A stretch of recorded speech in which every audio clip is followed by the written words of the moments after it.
AI എന്ത് ചെയ്യും, എല്ലാം റീപ്ലേസ് ചെയ്യും, ഹ്യൂമന് ജോബ് ഉണ്ടാവില്ല എന്നുള്ള ഒരുപാട് ഡിസ്കഷൻസാണ് വരുന്നത്.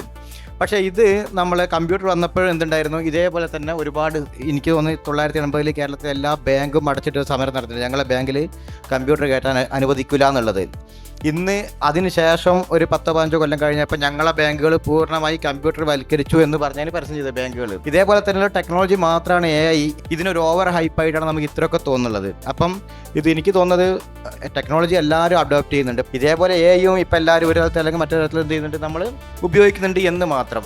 അതിന് പിന്നെ അഡോപ്ഷൻ സ്പീഡും എന്താണ് ചോദിച്ച പോലെ നന്നായിട്ട് കൂടുതലാണ്. കാരണം മുമ്പ് ഒരു ടെക്നോളജി വന്നു കഴിഞ്ഞാൽ യൂസേഴ്സിലേക്ക് എത്താൻ സമയങ്ങൾ എടുക്കുമായിരുന്നു. ഇപ്പം എനിക്ക് റേഡിയോ ഒക്കെ എന്താണ് 1 മില്യൺ യൂസേഴ്സ് ഉപയോഗിക്കാൻ വേണ്ടി അറൗണ്ട് 30 years എടുത്തിട്ടുണ്ട്. അതേസമയത്ത് ഇൻസ്റ്റാഗ്രാം ഒക്കെ നമ്മുടെ ലാസ്റ്റ് വന്ന ത്രെഡ്സ് ഏകദേശം 2 days കൊണ്ട് 10 മില്യണിലേക്ക് എത്തി. ആ ഒരു സ്പീഡ് ഇന്നത്തെ ടെക്നോളജി കൊണ്ട് ഉണ്ടാകുന്നുണ്ട്.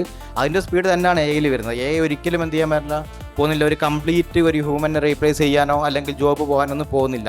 എല്ലാ കാലഘട്ടത്തിലും എന്താണ്, ഒരു ഭാഗത്ത് എന്താണ് ജോബ് ഇല്ലാത്ത കുറേ ആൾക്കാർ, മറുഭാഗത്ത് കമ്പനികൾക്ക് എന്തില്ല, നല്ല കാൻഡിഡേറ്റ് ഇല്ല, നല്ല എംപ്ലോയീസ് ഇല്ല എന്നുള്ളത്. അവിടെ ഒരു സ്കിൽ ഗ്യാപ്പാണ് ഞാൻ കാണുന്നത്. ഇന്നും ആ ഗ്യാപ്പ് തന്നെയാണ് ഉള്ളത്.